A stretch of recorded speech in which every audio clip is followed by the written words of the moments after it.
எடுத்து வெளியில் சுற்றினாலும் கற்புக்கரசியான ஒரு பெண் வீட்டில் இருந்தால் அந்த ஆணினுடைய இறுதி அந்த பெண்ணினுடைய காலடியில் தான் வந்து விழும். இயற்கை இதை தவிர்த்து வேற வாய்ப்பையே தந்த இல்லை. ஒண்ணும் இல்லைங்க, என்ன கிண்டல் பண்றதுங்க.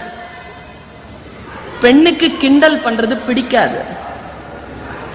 ஆண் தன்னுடைய மிக பலமான அந்த காரணத்தினால், பலசாலி என்கின்ற காரணத்தினால் பெண்ணை அப்படி சீண்டி போகிறான். தான் உருவத்திலே மிக சாதாரணமாக இருப்பதினால் அந்த சீண்டலை உள்வாங்கிக் கொண்டு அமைதியாக இருக்கிறாள். ஒன்று ஞாபகம் வைத்துக் கொண்டுங்கள், கிண்டலுக்கு இலக்கான பெண் தன்னை யார் கேலி செய்தார்களோ அவர்களுடைய வாய்ப்பு வருகின்ற பொழுது அந்த ஆணினுடைய வேரை, அந்த ஆணினுடைய வாழ்க்கையின் வேரை அசைத்து பார்ப்பாள்.